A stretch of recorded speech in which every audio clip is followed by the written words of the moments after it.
Welcome to Trinity Rep Radio Theater, a monthly program of dramatic literature featuring Trinity Rep's resident acting company and produced by Trinity Rep and WRNI. I'm your host, Bob C., and joining me is Kurt Columbus, Trinity Rep's artistic director, and three members of the resident acting company, Angela Brazil, Janice Duclos, and Joe Wilson Jr. Welcome, everyone. Thank you, Bob. Thank you. Thanks, Bob. And tonight's program is being recorded before a live audience.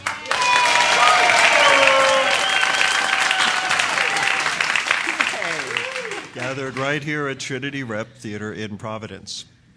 Kurt, tell us about the material for our program tonight. Well, Bob, we recently, in doing our research, discovered a rich category of stories that we have found telling tales through the eyes of children. It's often a story that has memory involved, told as a remembered event from an adult's perspective. And this story, Charles Baxter's Gryphon, is one of our favorites that we've ever found. And so we wanted to pick a piece that we could read for our live audience that was a single story that would take up a whole evening. And this is it. So we're finally going to get to read Gryphon. Charles Baxter is an acclaimed writer, and he's also a teacher of writing. He was born in Minneapolis in 1947, and he currently teaches creative writing at the University of Minnesota. He's the author of 5 novels and collections of stories, and his work's been published in The New Yorker, The Atlantic, Harper's, and widely anthologized and translated. Gryphon was written in 1985, and it takes place in Five Oaks, Michigan in the 1950s. And telling the story is a member of the 4th grade elementary class. And we'll hear the story in its entirety and then delve into the discussion afterwards. Well, let's hear Gryphon by Charles Baxter, featuring Angela Brazil, Janice Duclos, Joe Wilson Jr., and Kurt Columbus, here on Trinity Rep Radio Theater.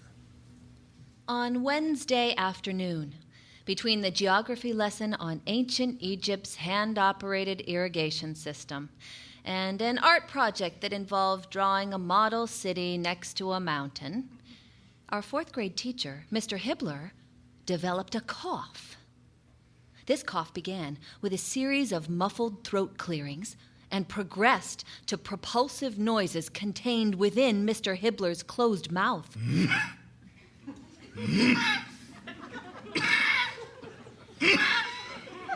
Carol Peterson whispered, "Listen to him. He's gonna blow up." And Mr. Hibbler's laughter, dazed and infrequent, sounded a bit like his cough, but as we worked on our model cities, we would look up, thinking he was enjoying a joke, and see Mr. Hibbler's face turning red, his cheeks puffed out. This was not laughter. Twice he bent over, and his loose tie, like a plumb line, hung straight down from his neck as he exploded himself into a Kleenex.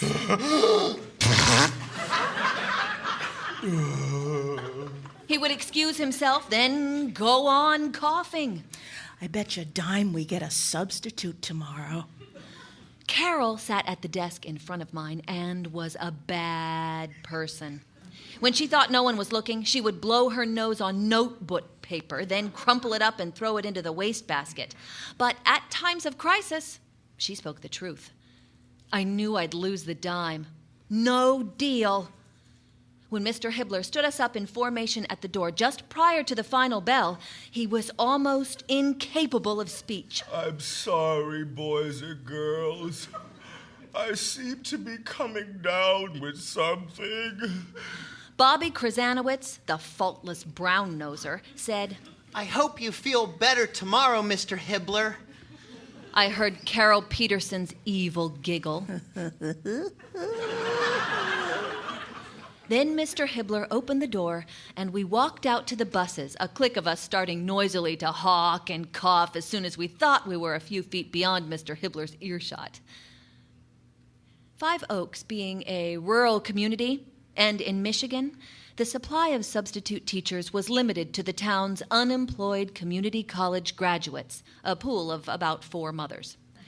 These ladies fluttered, provided easeful class days, and nervously covered material we had mastered weeks earlier. Therefore, it was a surprise when a woman we had never seen came into class the next day, carrying a purple purse, a checkerboard lunchbox, and a few books. She put the books on one side of Mr. Hibbler's desk and the lunchbox on the other, next to the Voice of Music phonograph. 3 of us in the back of the room were playing with Heaver, the chameleon, when she walked in. She clapped her hands at us. Little boys, why are you bent over together like that? Are you tormenting an animal?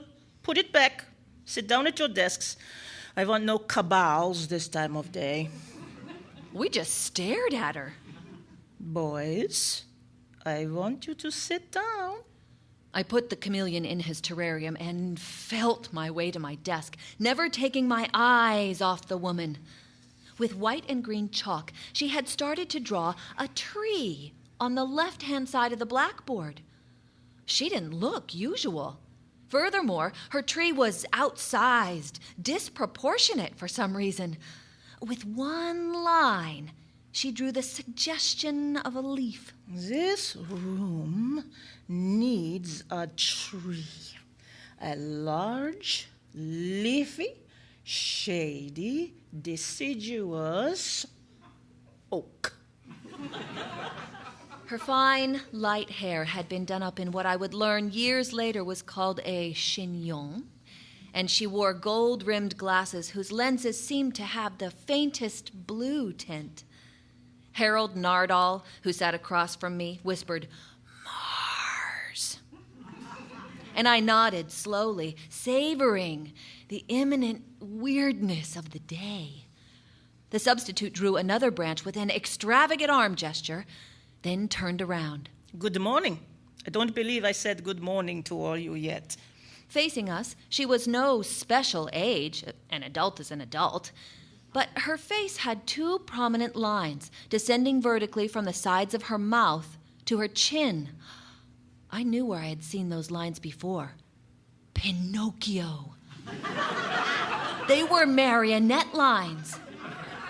A few more kids from the last bus came into the room, their eyes fixed on her. You may stare at me for a few more seconds until the bell rings, then I will permit no more staring. Looking, I will permit. Staring, no. It is impolite to stare and a sign of bad breeding. You cannot make a social effort while staring.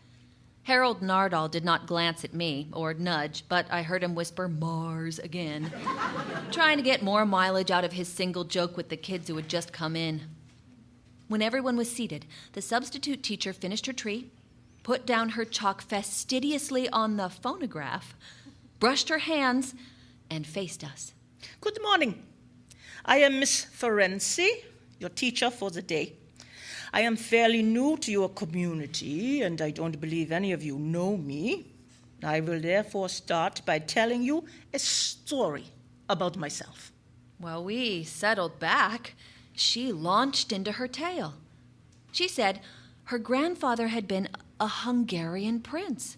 Her mother had been born in some place called Flanders, had been a pianist, and had played concerts for people Miss Ferenczi referred to as crowned heads. She gave us a knowing look. Grieg, the Norwegian master, wrote a concerto for piano that was my mother's triumph at her debut concert in London. Her eyes searched the ceiling. Our eyes followed. Nothing up there but ceiling tile.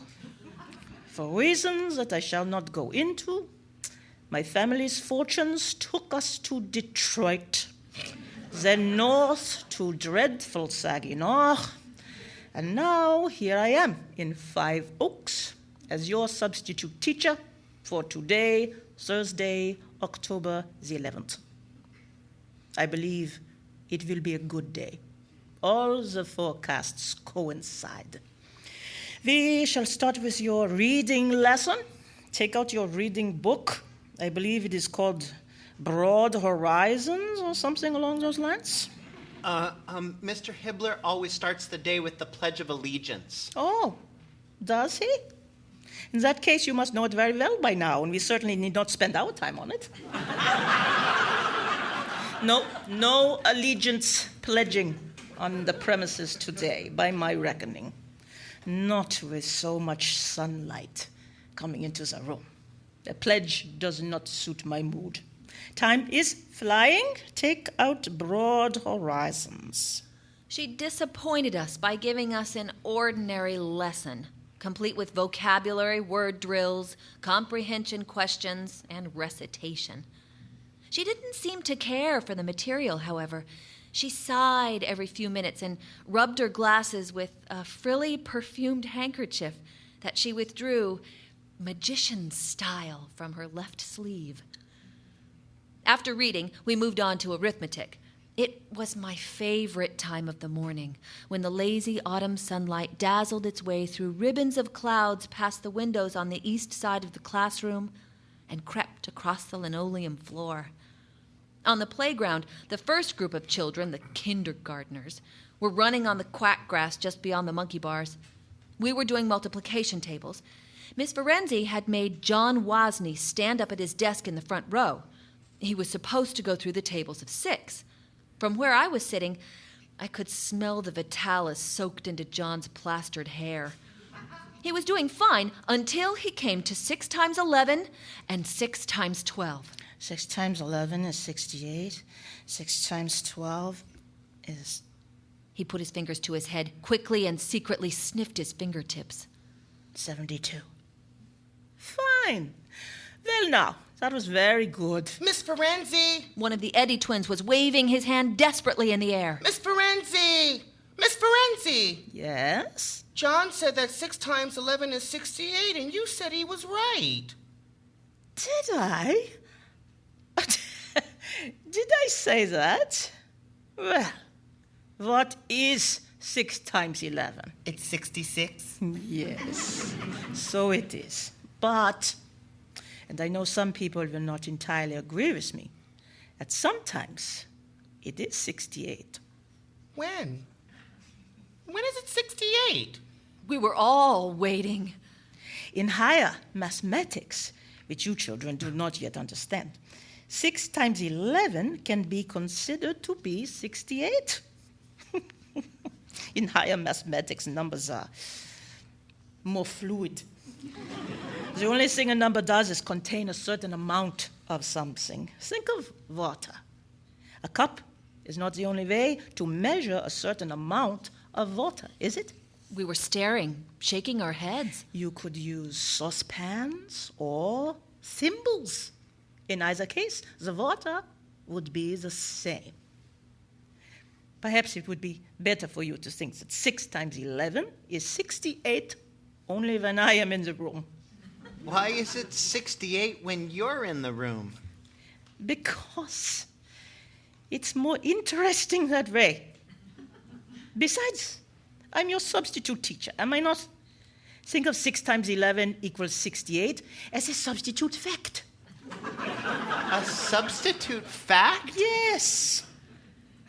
Do you think that anyone is going to be hurt by a substitute fact?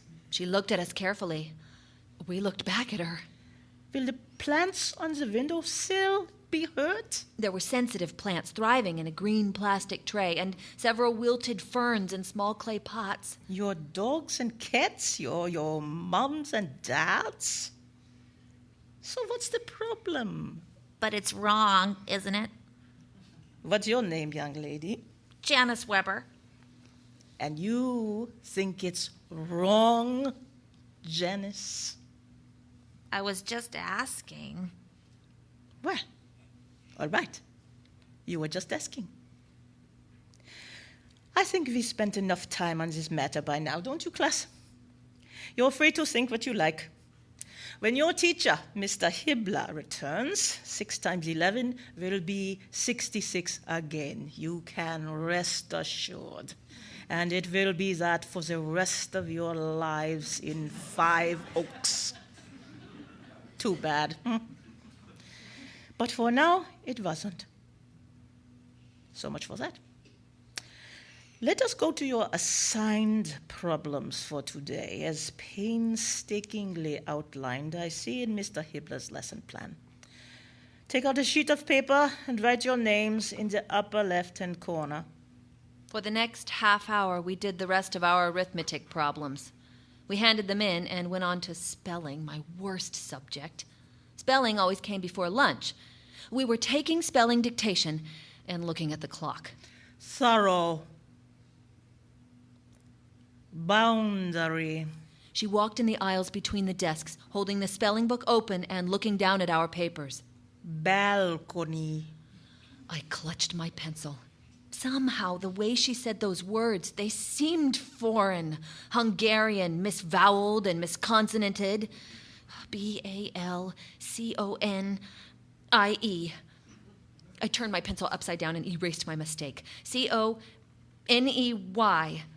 That looked better, but still incorrect. I cursed the world of spelling and tried erasing it again and saw the paper beginning to wear away. K-O-N-Y. Suddenly, I felt a hand on my shoulder. Miss Ferenzi whispered, bent over near my ear. I don't like that word either. It's ugly. My feeling is, if you don't like a word, you don't have to use it.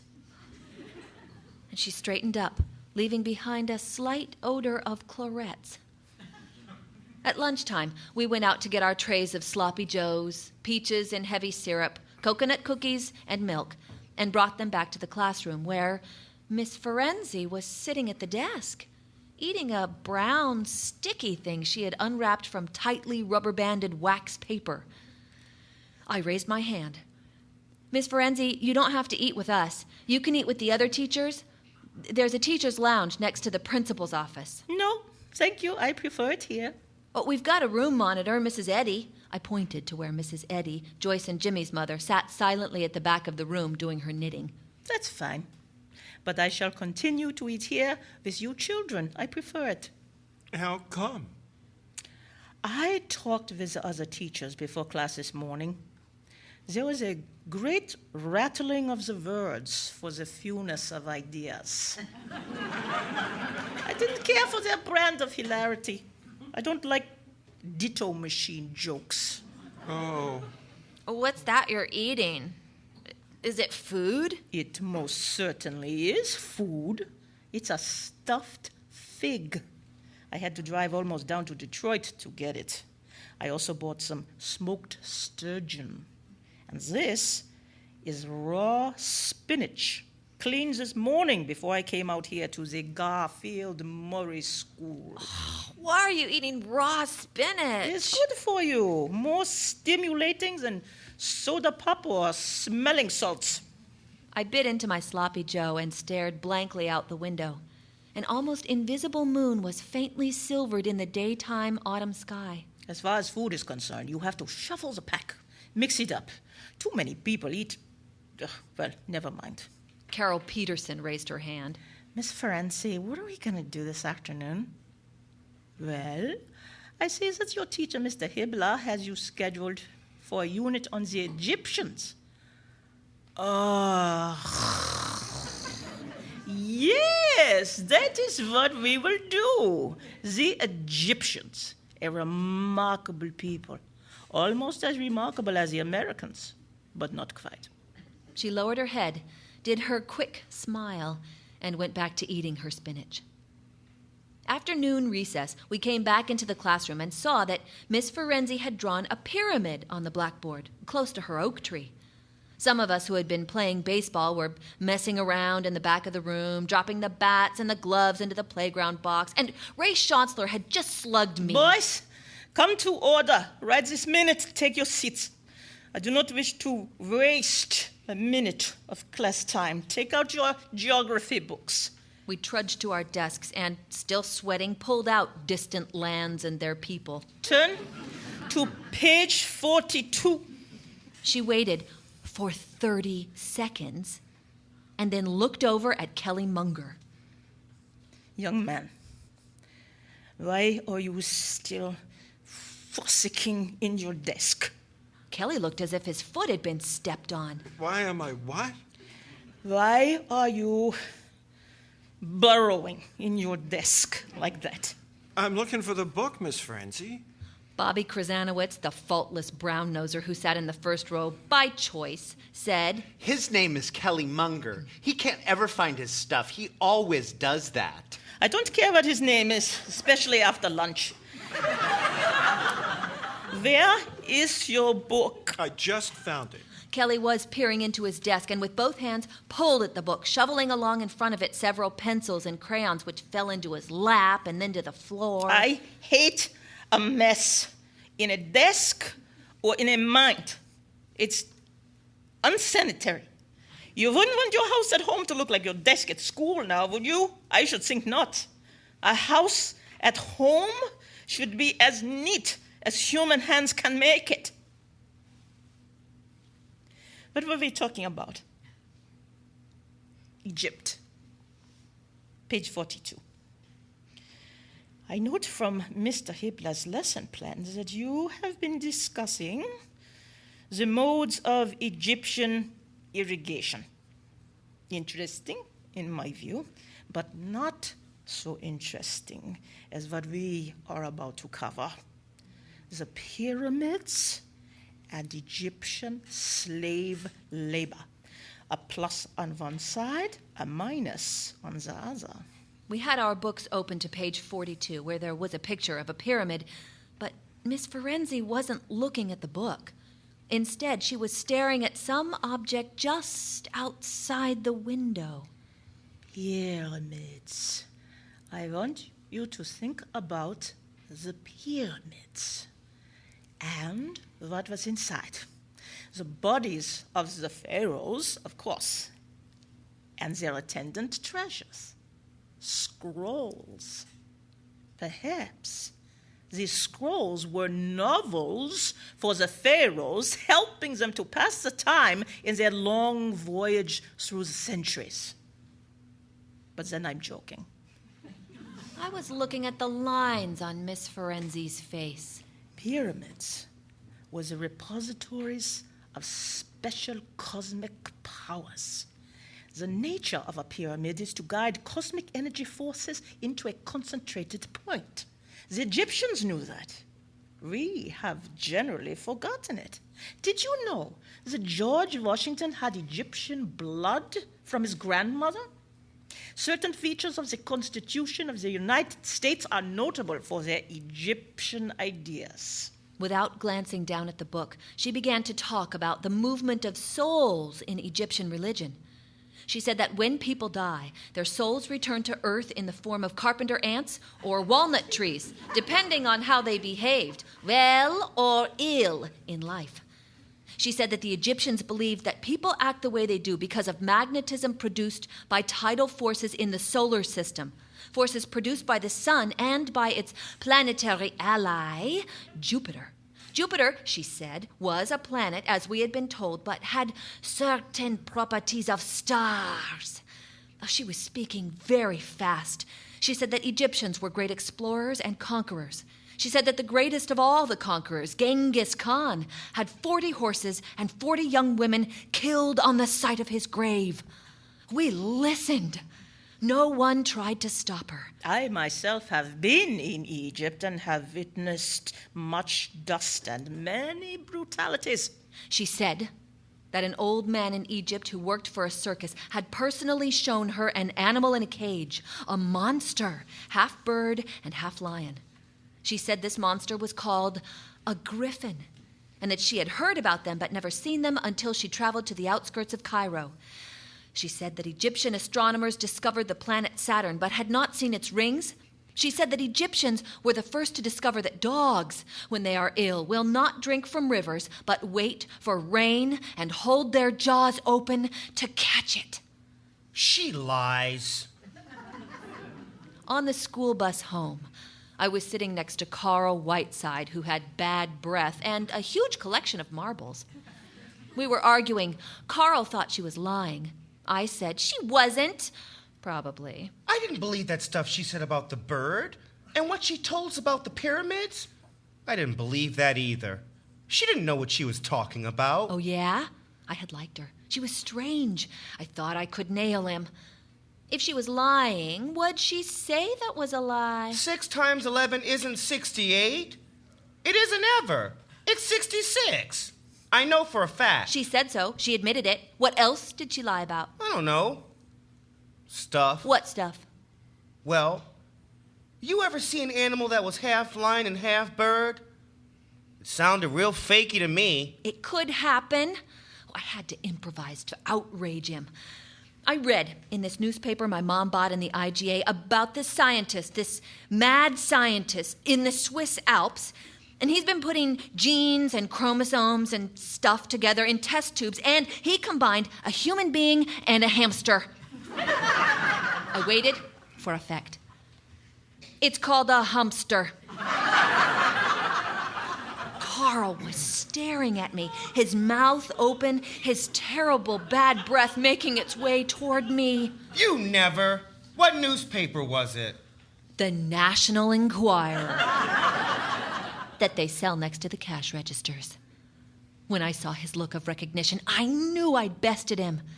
And this mad scientist, his name was, Dr. Frankenbush. I realized belatedly that this name was a mistake and waited for Carl to notice its resemblance to the name of the other famous mad master of permutations. But he only sat there. He was staring at me, squinting, his mouth opening in distaste. A man and a hamster. Jeez. What'd it look like?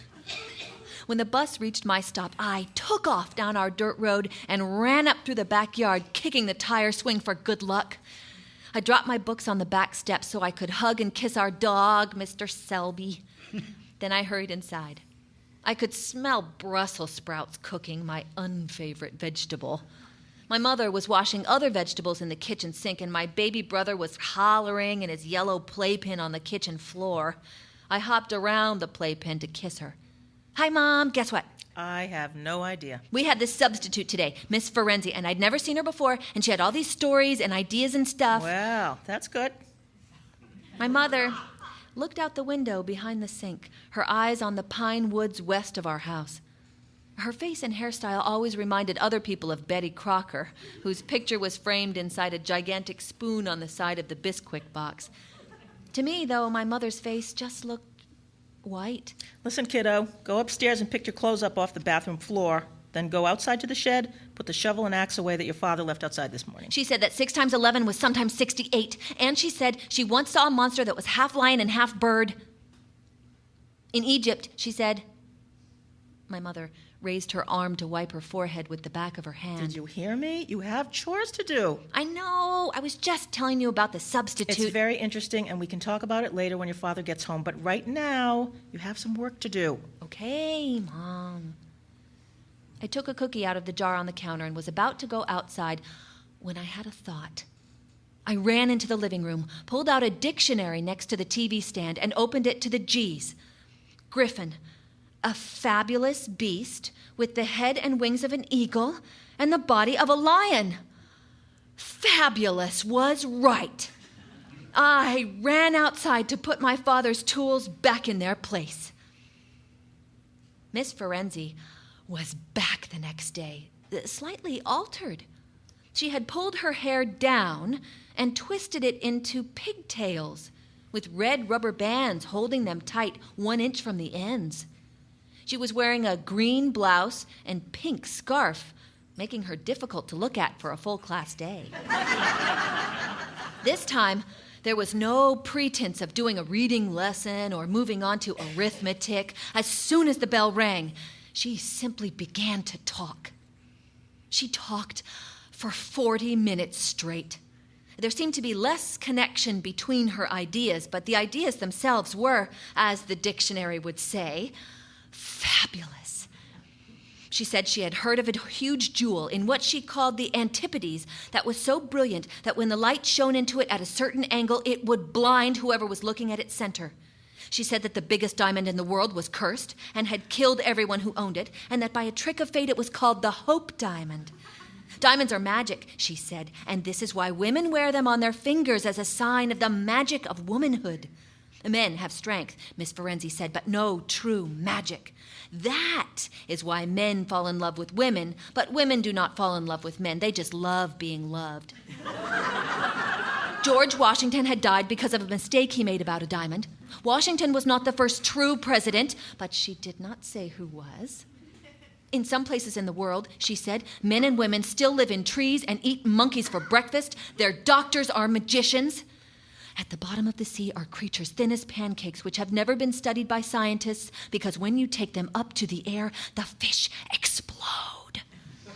There was not a sound in the classroom except for Miss Ferenczi's voice and Donna DeShano's coughing. No one even went to the bathroom. Beethoven, she said, had not been deaf. It was a trick to make himself famous, and it worked. As she talked, Miss Ferenczi's pigtails swung back and forth. There are trees in the world, she said, that eat meat. Their leaves are sticky and close up on bugs like hands. She lifted her hands and brought them together, palm to palm. Venus, which most people think is the next closest planet to the sun, is not always closer. And besides, it is the planet of greatest mystery because of its thick cloud cover. I know what lies underneath those clouds. Angels. Angels live under those clouds. She said that angels were not invisible to everyone and were in fact smarter than most people. They did not dress in robes, as is often claimed, but in formal evening clothes, as if they are about to attend a concert. Often angels do attend concerts and sit in the aisles where, she said, most people pay no attention to them. She said the most terrible angel had the shape of the Sphinx. There is no running away from that one. She said that unquenchable fires burned just under the surface of the earth in Ohio, and that the baby Mozart fainted dead away in his cradle when he first heard the sound of a trumpet. She said that someone named Narzim al-Haradim was the greatest writer who had ever lived. She said that planets control behavior, and anyone conceived during a solar eclipse would be born with webbed feet. I know you children like to hear these things, these secrets, and that is why I am telling you all this. We nodded. It was better than doing comprehension questions for the readings in Broad Horizons. I will tell you one more story, and then we will have to do arithmetic. There is no death. You must never be afraid. Never. That which is cannot die. It will change into different earthly and unearthly elements, but I know this as sure as I stand here in front of you, and I swear it. You must not be afraid. I have seen this truth with these eyes. I know it because in a dream, God kissed me. Here. And she pointed with her right index finger to the side of her head, below the mouth, where the vertical lines were carved into her skin. Absent-mindedly, we all did our arithmetic problems. At recess, the class was out on the playground, but no one was playing. We were all standing in small groups talking about Miss Ferenczi. But we didn't know if she was crazy or what. I looked out beyond the playground at the rusted cars piled in a small heap behind a clump of sumac, and I wanted to see shapes there, approaching me. On the way home, Carl sat next to me again. He didn't say much, and I didn't either. At last, he turned to me. You know what she said about the leaves that close up on bugs? Huh? The leaves, the meat-eating plants. I know it's true. I saw it on television. The leaves have this icky glue that the plants have got smeared all over them, and the insects can't get off because they're stuck. I saw it. He seemed demoralized. She's telling the truth. Yeah. You think she's seen all those angels? I shrugged. I don't think she has. I think she made that part up. There's a tree. I was looking out the window at the farms along County Road H. I knew every barn, every broken windmill, every fence, every anhydrous ammonia tank by heart. There's a tree that I've seen. Don't you try to do it. You'll just sound like a jerk. When I got home, I kissed my mother. She was standing in front of the stove. How was your day? Fine. Did you have Miss Ferenczi again? Yeah. Well. She was fine. Mom, can I go to my room? No, not until you've gone out to the vegetable garden and picked me a few tomatoes. I think it's going to rain. Skedaddle, do it now. Then you come back inside and watch your brother for a few minutes while I go upstairs. I need to clean up before dinner. You're looking a little pale, kiddo. She touched the back of her hand to my forehead, and I felt her diamond ring against my skin. Do you feel all right? I'm fine. And I went out to pick the tomatoes. Mr. Hibbler was back the next day.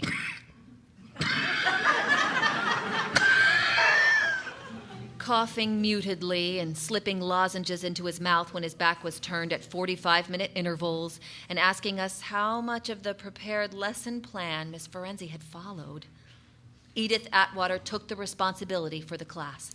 She didn't always do exactly what you would have done, but we worked hard even though she talked a lot. About what? All kinds of things. I sort of forgot. To our relief, Mr. Hibbler seemed not at all interested in what Miss Ferenczi had said to fill the day. He probably thought it was woman's talk, unserious and not suited for school. It was enough that he had a pile of arithmetic problems from us to correct. For the next month, the sumac turned a distracting red in the field, and the sun traveled toward the southern sky so that its rays reached Mr. Hibbler's Halloween display on the bulletin board in the back of the room, fading the scarecrow with a pumpkin head from orange to tan. Every 3 days, I measured how much farther the sun had moved toward the southern horizon by making small marks with my black Crayola on the north wall, ant-sized marks only I knew were there, inching west. And then, in early December, 4 days after the first permanent snowfall, she appeared again in our classroom. The minute she came in the door, I felt my heart begin to pound. Once again, she was different. This time, her hair hung straight down and seemed hardly to have been combed. She hadn't brought her lunchbox with her, but she was carrying what seemed to be a small box. She greeted all of us and talked about the weather. Donna DeShano had to remind her to take her overcoat off. When the bell to start the day finally rang, Miss Ferenczi looked out at all of us. Children, I have enjoyed your company in the past, and today I am going to reward you. Do you know what this is? She held up the small box and waited. Of course you don't. It is a tarot pack. What's a tarot pack, Miss Ferenczi? It is used to tell fortunes. And this is what I shall do this morning. I shall tell your fortunes, as I have been taught to do. What's fortunes? The future, young man. I shall tell you what your future will be. I can't do your whole future, of course. I shall have to limit myself to the 5-card system. The wands, cups, swords, pentacles, and the higher arcanes. Now, who wants to be first? There was a long silence. Then Carol Peterson raised her hand. All right. Miss Ferenczi divided the pack into 5 smaller packs and walked back to Carol's desk in front of mine. Pick one card from each of these packs. I saw that Carol had a 4 of cups, a 6 of swords, but I couldn't see the other cards. Miss Ferenczi studied the cards on Carol's desk for a minute. Not bad. I do not see much higher education. Probably an early marriage, many children. There's something bleak and dreary here, but I can't tell what. Perhaps just the tasks of a housewife life. I think you do very well for the most part. She smiled at Carol, a smile with a certain lack of interest. Who wants to be next? Carl Whiteside raised his hand slowly. Yes, let's do a boy. She walked over to where Carl sat. After he picked his 5 cards, she gazed at them for a long time. Travel. Much distant travel. You might go into the army. Not too much romantic interest here. A late marriage, if at all. Squabbles. But the sun is in your major arcana. Here, yes. That's a very good card. Maybe a good life. Next, I raised my hand, and she told me my future. She did the same with Bobby Krasanowitz, Kelly Munger, and Edith Atwater. Then she came to Wayne Rasmer. He picked his 5 cards, and I could see that the death card was one of them. What's your name? Wayne. Well, Wayne, you will undergo a great metamorphosis, the greatest, before you become an adult. Your earthly element will leap away into thin air, you sweet boy. This card, this 9 of swords here, tells of suffering and desolation. And this 10 of wands, well, that's certainly a heavy load. What about this one? Wayne pointed to the death card. That one? That one means you will die soon, my dear. She gathered up the cards. We were all looking at Wayne. But do not fear. It's not really death, so much as change. And now, let's do some arithmetic. At lunchtime, Wayne went to Mr. Fager, the principal, and told him what Miss Ferenzi had done.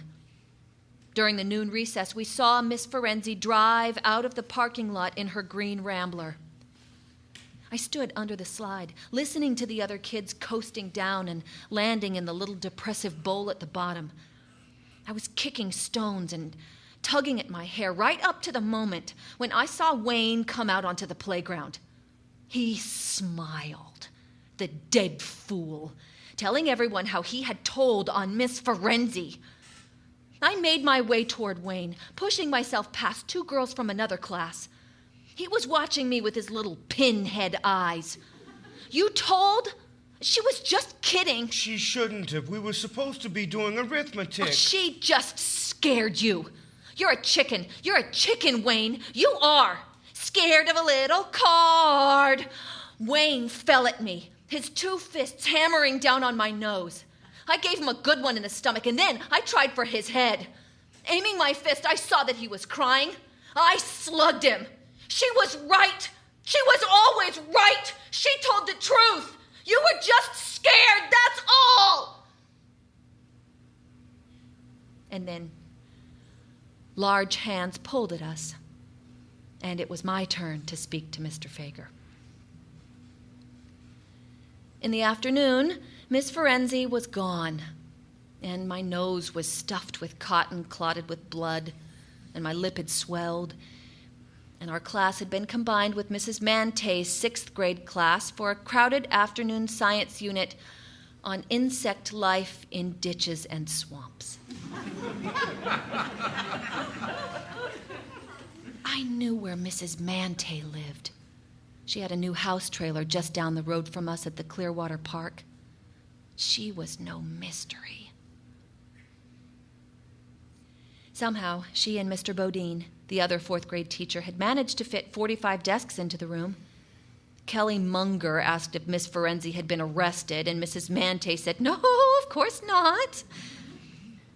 All that afternoon, until the buses came to pick us up, we learned about field crickets and two-striped grasshoppers. Water bugs? Cicadas, mosquitoes, flies, and moths. We learned about insects' hard outer shell The exoskeleton, and the usual parts of the mouth, including the labrum, mandible, maxilla, and glossa. we learned about compound eyes and the four-stage metamorphosis. From egg to larva to pupa to adult. We learned something, but not much, about mating. Mrs. Mante drew, very skillfully, the internal anatomy of the grasshopper on the blackboard. We learned about the dance of the honeybee, directing other bees to the hive, to Pollen. We found out about which insects were pests to man and which were Not. On lined white pieces of paper, we made lists of insects we might actually see, then a list of insects too small to be clearly visible, such as fleas. Mrs. Mante said that our assignment would be to memorize these lists for the next day, when Mr. Hibbler would certainly return and test us on our knowledge.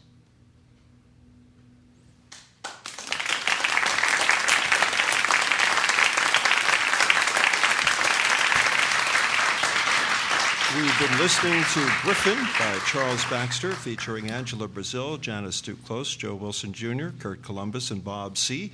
Here on Trinity Rep Radio Theater, recorded live on location here at Trinity Rep. I think we'd like to begin by turning to our participants here on the reading tonight to ask them their impression of this story. Well, Bob, I just have to say this out loud because we had a discussion about it earlier today in rehearsal. I find this story profoundly disturbing on a bunch of levels. How so? Why do you find it disturbing? I find it disturbing because I find myself being seduced by this woman. I find myself being drawn in by her and wanting to fall in love with her, and then terrified by what she ends up doing to these children. I think. Am I just being too... I don't know. I have the exact opposite reaction. Really? He loves it. I love it. I love her. I don't find it disturbing. It's just, we've all had teachers like this, and they are the first people that teach us to dream. The teacher like this is the one that taught me to probably think that I could be an actor, or go to the moon, or be president. She's crazy. She's buggy. She is nutty as a bag of pecans. Yeah. But, who amongst us are? I don't know. Well, am I the only one that finds it disturbing? No, I do as well. That was my first reaction. I see the responsibility. I know exactly what Joe's saying because I feel that way too until it gets to the tarot cards and she tells a kid he's going to die. And then I go, oh. Yeah. Because the responsibility that those little kids have in that classroom just to sit there with this thing now, it just, because I'm a parent probably, and I think, oh my God, if that happened to my baby, it's just so much weight for a little kid. But it's so interesting the way she talks about death with these kids. How many teachers actually will talk about death with the kids? And what she tells them is not to have any fear of it, so that when she brings out the tarot cards, she thinks that what she's giving him is a great gift. This is a metamorphosis that you're going to go through. Because we're not afraid of death. I told you not to be afraid of it. The other thing about it that just trips me out is when she says at the very beginning, she says, but don't tell. Yeah. That's scary for a little kid. Do you know what I mean? And I hadn't thought of this in years, but I had an 11th grade teacher, Jim Carson, who on the first day of class would come in and say, "Why are you all trying so hard? You're just going to be worm food." I remember, and I'd forgotten that for years. And he was my favorite teacher ever in all of the teachers that I ever had. But that was 11th grade. But Bob, you said you had... I had a teacher in college who was very much like this teacher in the sense that she always was able to get your attention. And I remember one day, this is in Pennsylvania, and it was a beautiful spring day, and she came into the classroom. She was teaching Shakespeare. And she just went right over to the window, and she threw the window open, and she Today is the day the earth smells. Wow. She eventually had to leave because she was not mentally well. Seriously. But when she left, the students rallied to support her. Yeah. And the administration, for reasons of confidentiality, couldn't reveal why she was leaving. But the students were impassioned, as you are, in your little playground fight. Right? So there's something, there's a good and a bad kind of thing about this, and yet it might say something about creativity. People who are like super creative sometimes can be like, this fine line between that. But Janice, I was going to ask you, because you have to play her. I mean, what's the point of view? Because there are some dangerous moments that I can hear in your portrayal for Miss Ferenczi, where she may spiral out of control. You know, Kelly Munger's desk being a mess. She's dancing on the head of a pin, if you will. Yeah, I took a lot of the cues from the physical descriptions, and it really sounded as though there were some mental health issues going on with her. You know, that she wasn't taking care of herself, but she had a passion, and she talked to the kids on a different level than they were used to. And I remember that I had a 4th grade teacher that I recall, because she used to talk to us and call us insufferable nonentities. And I know that sounds horrible, but none of us had ever been spoken to that way by an adult. And it was half joking. And sometimes on a recess, she would sit us all down, and then she would read a letter from her daughter. She would talk about her car, which was a Bonneville, as the Bonnie. And we were included in her life this way. And sometimes it was very tedious and boring to listen to these letters, but it kind of woke you up. And I think this character, Miss Ferenczi, she goes out there and says all these things to the kids, and some of them are true and some of them are not true, and it's a challenge in critical thinking. I don't know. I mean, I may be reacting too strongly. I see a question over here in our audience. Jerry Greeter's my name. I'm interested in the way in which the personality of the teacher changes through the story. I mean, there is a transformation, it seems to me, there. She's not as the same at the end as she is the first day she comes into that classroom.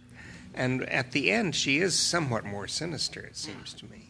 Interesting. I agree with that, and certainly was feeling it in what Janice was giving us as well. Well, the way I was approaching it, my point of view, was that she felt that time was running out on her, and that she had certain things that she had to do. That's interesting. Here, let's have another comment question.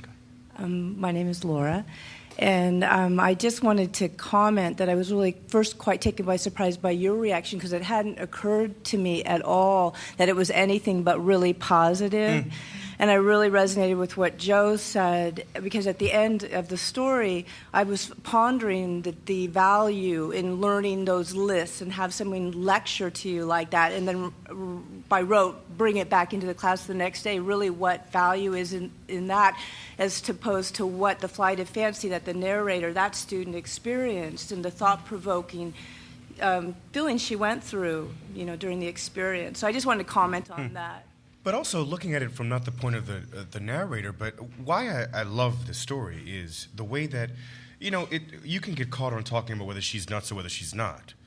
But the story is as much about other versus not. And a woman who knows that she's blowing these kids' minds simply by the way she looks and the way she sounds. Right. And she takes it a step further. So, to call her insane or crazy, she could be touched, Right. of course. But also, I understand the idea of walking into a classroom, I can only imagine, in a small town in Michigan, being from someplace else, a mother who's an opera singer, all the lineage of what she's carrying behind her. And here she she's sits. lost it.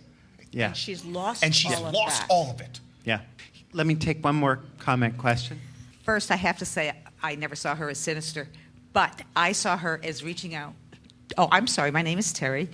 I saw her as reaching out to children on the brink of leaving imagination and going into stark reality. And she was trying to help them hold on to imagination, which is a wonderful thing. That is very true. That's it. Yeah, I think we can applaud that. I think it's a nice thing, Carrie. Let me take one more. Hi, I'm Ann. I want to agree with the magical part. One of the things that totally impressed me was the child's perception. I think the teacher never lied. I think she believed everything she said. So I'm disagreeing with Kurt. It was fey. She was a fey person from, I think Joe said it, another world. That's great. And we're still, I mean, Anne, you still feel a little bit like me, don't you? That there's something about Trying this. to find a friend? Yeah. Is that I'm under attack carrying this microphone around here. I do. No. I do, because I agree with all the magical stuff too. I absolutely do. Yeah. But I had teachers that inspired me and were magical and never made me afraid. Let me take one more comment question. Hi, my name is Cheryl Brown, and I was a special education teacher for 25 years. And I just want to tell you that education is a wonderful journey for children, and that those boring teachers that we have prepare us for the magenta teachers, which are called the exciting ones. And if you don't have that comparison, you don't know how to deal with life when you get out.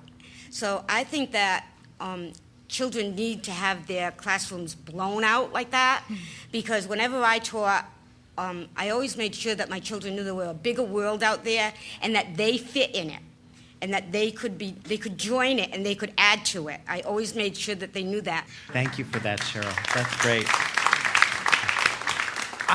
I mean, I love this. I think I am constantly struck by this story's ability to be like a Rorschach test and bring all kinds of things up and into the world for us. And I also see her actually as a person who experiences life to the extent that she realizes there is a lot of magic and wonder and things that you can never understand about life itself. And the frustration of reconciling that with this classroom or this existence. And so I think that's why you end up with the reading at the end, which is the death. How to reconcile this, death. How do you do that? And she is in the process of trying to do that. A lot of what it is are kids witnessing what she's going through, I think, rather than her manipulating the children. So I don't see her as the sinister person that you do. No, and I mean, I didn't mean to say that I found it horrible. I just find it disturbing, unsettling. I find the story unsettling because it knocks my pegs out about what's good teaching. And it also depends on the child, right, and how the child perceives it. You know, there were children in there who were a little spooked by that, but then the narrator took away from it a new imagination that led to being a writer. Yeah, it's a life-changing moment for the narrator of the story. Well, thank you. Thank you all for being here. Thank you all for being here so much. Trinity Rep Radio Theater is a production of WRNI and Trinity Repertory Company. Janice Duclos, director. Emily Atkinson and Janice Duclos, producers. Kurt Columbus, executive producer. Joe O'Connor, general manager. And Jim Moses, our sound engineer. This program has been recorded at Trinity Repertory Company here in Providence and featured Gryphon by Charles Baxter from Through the Safety Net, available from Vintage Books, copyright 1985, used courtesy of Darshanoff, Verrill, Feldman Literary Agents. Gryphon was performed by members of Trinity Repertory Company's resident acting company, Angela Brazil, Janice Duclos, and Joe Wilson Jr., with artistic director Kurt Columbus. You can hear this program again and find archive programs at WRNI.org. And thank you for joining us. I'm Bob C.